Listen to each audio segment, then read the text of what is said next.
जय हिंद दोस्तों। न्याय एवं धर्म, professional ethics and moral soundness is और मोटो। एएनजी लॉ एसोसिएट्स आपका स्वागत करता है सोशल मीडिया आउटरीच प्रोग्राम में, जहां आज की इस वीडियो सीरीज में हम बात करेंगे एंटीसिपेटरी बेल की। गिरफ्तारी का डर हो और आप गिरफ्तार हो जाने वाले हों, ऐसी स्थिति में आपकी जो लीगल रेमेडी है वो anticipatory bail is one of the solution. Section 438 of CRPC provides the anticipatory bail. Anyone who has anticipation of arrest, किसी को अगर अरेस्ट होने की संभावनाएं हो और वो संभावनाएं लॉजिकल, रीजनेबल और साउंड मेरिट पे हो, तो वो व्यक्ति application of anticipatory bail move कर सकता है either to the court of session और high court of concern jurisdiction. तो ये है एंटीसिपेटरी बेल का एस्पेक्ट। और अभी हालिया में supreme high court of Allahabad का एक जो जजमेंट आया, जिसमें हाई कोर्ट की बेंच ने ये निर्धारित किया और ये जजमेंट में डिलीवर किया कि स्पेशल सर्कमस्टांसेस में भी अगर ऐसी स्थितियां उत्पन्न हो तो आप डायरेक्टली हाई कोर्ट अप्रोच कर सकते हैं एंटीसिपेटरी बेल के लिए। यानी आपका वकील यानी हम एएनजी लॉ एसोसिएट्स अगर रीजनेबल ग्राउंड्स पे ये प्रूव कर सके कि the special circumstances, the special challenging situation and condition guarantees that कि my client will not get and cannot apply successfully to the court of session, he has some apprehension which is logical, which is reasonable, then we can move directly to the High Court of Allahabad under section 438 of CRPC to the application of anticipatory bail. दोस्तों, bail is rule, jail is an exception.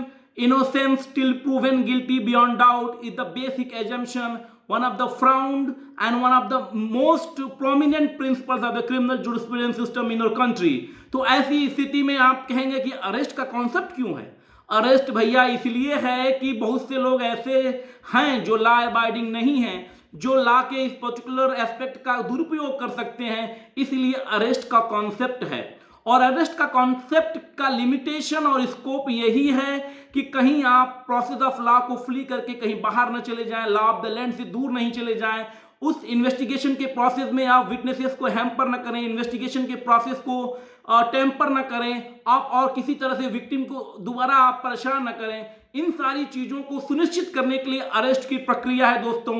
वरना अगर आप एक law abiding citizen हैं और law को properly follow करते हैं और आप किसी भी तरह के गलत केस में फंसे हैं, एंटीसिपेशन ऑफ अरेस्ट है, तो मैं आपको इंश्योर कर सकता हूं चैप्टर 33 बेल एंड बॉन्ड का प्रोविजन 436 सेक्शन से 450 सेक्शन की बात है, जिसमें 436 437 रेगुलर बेल की बात करता है। और ये जो हमारा 438 का कॉन्सेप्ट जो आज हम डिस्कस कर रहे हैं एंटीसिपेटरी बेल, वो एंटीसिपेशन ऑफ अरेस्ट पे काम करता है। तो मैं आपको इंश्योर कर सकता हूं आपको बेल आराम से मिल जाएगा। फालूक चंद के केस में सुप्रीम कोर्ट ने कहा कि एक व्यक्ति जो बेल पर है वो constructive custody of the court में होता है, क्योंकि आपको बता दूं जहां इस हमारे भारतीय संविधान the constitution of India the supreme law of the land, each and every law of the land has to follow as per the provisions of the constitution of the country. तो ऐसी स्थिति में आर्टिकल 21 दोस्तों आप जानते हैं कि right to life and personal liberty की बात करता है, और ये राइट सुप्रीम फंडामेंटल राइट मैं इसलिए एम्फेसाइज करूंगा क्योंकि नेशनल इमरजेंसी या चाहे इंटरनल हो एक्सटर्नल हो, number of and others of the fundamental right can get suspended, but article 21 right to life and personal liberty कभी भी सस्पेंड नहीं होती दोस्तों, कभी भी उसका ऑपरेशन सस्पेंड नहीं होता। इसलिए इतना सुप्रीम इंपॉर्टेंस है राइट टू लाइफ और पर्सनल लिबर्टी का। और इसी एस्पेक्ट में मैं बात कहूंगा कि इसलिए जो ये बेल का प्रोविजन है, एंटीसिपेटरी बेल का जो प्रोविजन है, it is in consonance, it is in concurrence with the idea of article 21 of the fundamental right. तो ये एंटीसिपेटरी बेल की एस्पेक्ट है और इन सारी चीजों से हम आगे बढ़ेंगे। तो एंटीसिपेटरी बेल में बहुत सारे एस्पेक्ट हैं जिन पर हम आज बात करेंगे।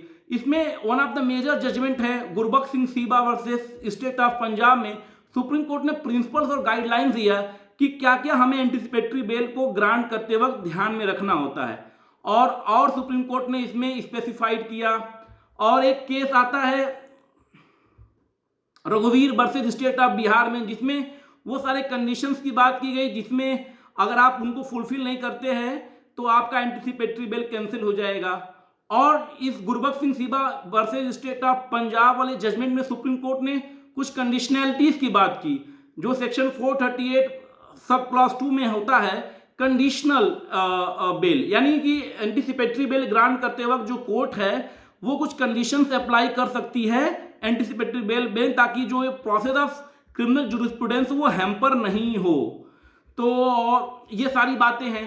इन सारी बातों में जो ये एक बार फिर से मैं आपके सामने वो एक 5 जज bench of supreme court bench in 1980 case of Gurbaksh Singh Sibbia versus state of Punjab has interpreted that the power to grant anticipatory bail is cast in wide term and should not be hedged in through narrow judicial interpretation. It held that could improper condition which was appropriate। इसमें आप registration of IR is not a condition of precedent, interim order can be passed without notice to PPP।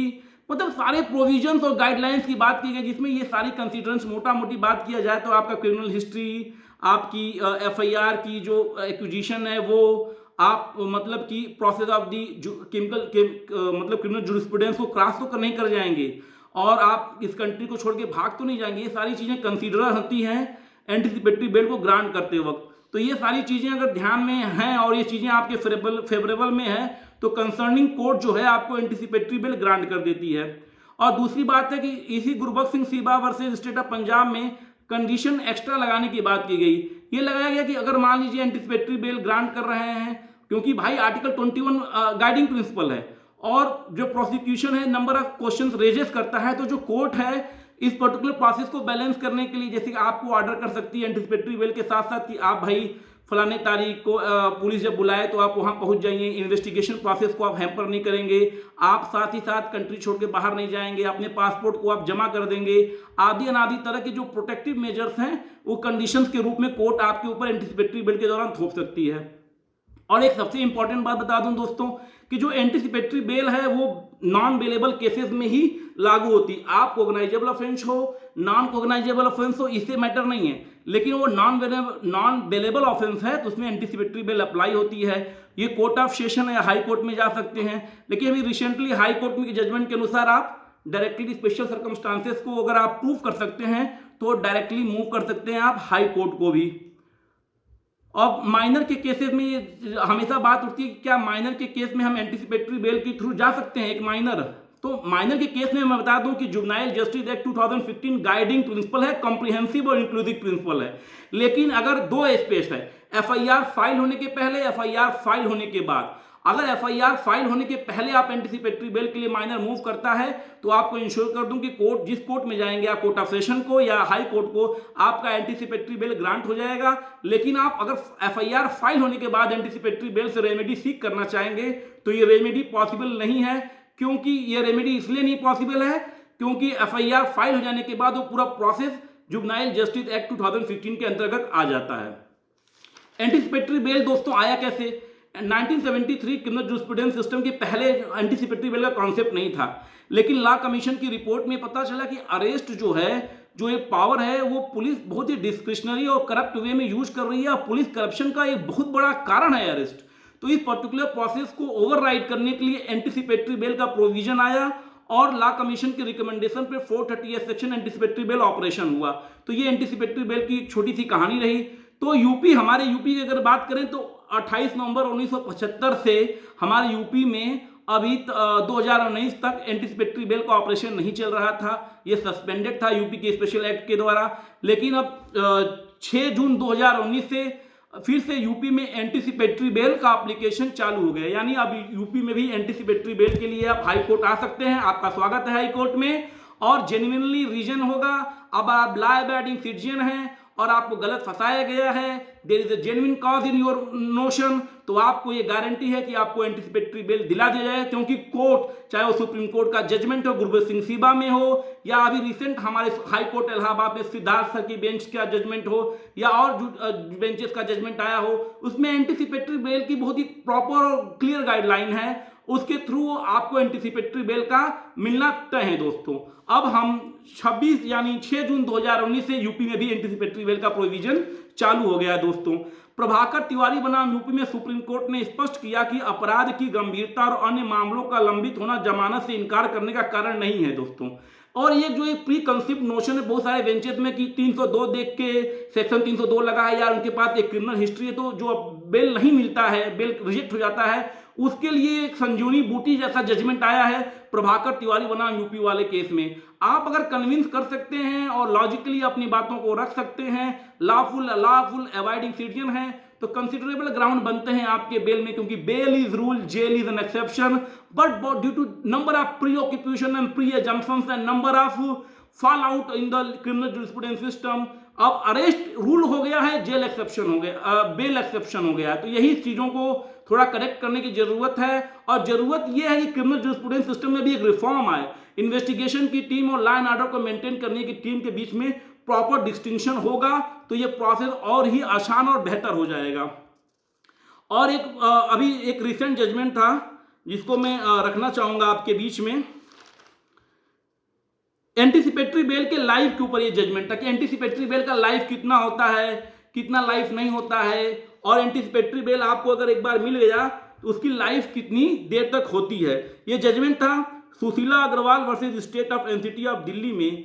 इसमें supreme Court ने बड़ा ही स्पष्ट तरीके से कह दिया कि एंटीसिपेटरी बेल मिल गया आपको एफआईआर पहले, तो लोगों का ये अप्रीहेंशन था कि चार्जशीट अगर फाइल हो जाएगा तो क्या एंटीसिपेटरी बेल कैंसिल हो जाएगा? नहीं, एंटीसिपेटरी बेल अगर मिल गया और कंडीशंस ऑफ एंटीसिपेटरी बेल को अगर क्लाइंट जस्टिफाई कर रहा है, फॉलो कर रहा है, till the completion of the trial anticipatory bail उसका चालू रहेगा, कोई जरूरत नहीं, कोई अरेस्ट नहीं हो सकता अगर वो सारे कंडीशन को जस्टिफाई कर रहा है। लेकिन हाँ, आप अगर उन कंडीशंस को अप्रीहेंड कर रहे हैं, इन्वेस्टिगेशन को टेम्पर कर रहे हैं, विटनेसेस को हड़का रहे हैं, विक्टिम को हड़का रहे हैं, तो रघुवीर वर्सेज स्टेट ऑफ बिहार में सुप्रीम कोर्ट का जजमेंट है जिसके तहत आपकी बेल कैंसिल हो सकती है। यानी आपके एंटीसिपेटरी बेल की लाइफ जो है वो एक लंबी लाइफ है। अगर आप एक लॉ अबाइडिंग सिटीजन हैं, till the trial completes you will be on your liberty as per the anticipatory bail if you granted anticipatory bail once time.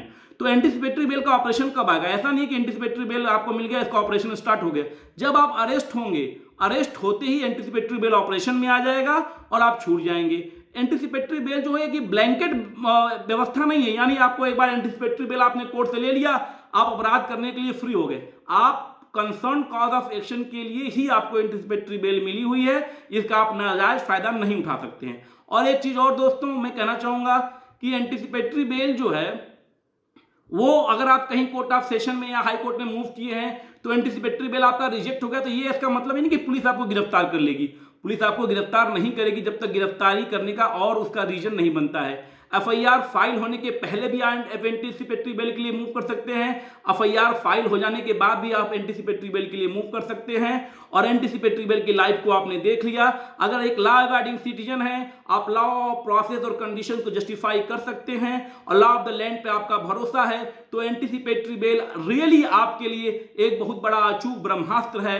और एएनजी लॉ एसोसिएट्स आपको ये वादा करता है कि एंटीसिपेटरी बेल और बेल प्रोविजन के तहत जो राहत है वो राहत आपको, अगर आप जस्ट और लीगल और लॉ अबाइडिंग सिटीजन है, वो आपको मिल जाएगा। और आशा करता हूं दोस्तों एंटीसिपेटरी बेल के ऊपर प्रकाश डालने में इस वीडियो में इस लिमिटेड टाइम में मैं सक्षम और सफल रहा। आपका आशीर्वाद रहा, आपने पेशेंटली सुना, इसके लिए आपको धन्यवाद। लेकिन दोस्तों यहीं तक रुकना नहीं है, हमारे इस काम को अगर अच्छा है तो प्रशंसा कीजिए, इसको शेयर कीजिए, लाइक कीजिए और सब्सक्राइब कीजिए। दोस्तों जय हिंद, जय जवान, जय भारत के नारे के साथ voice for new India Ajit आप सबको करता है सलाम। जय हिंद।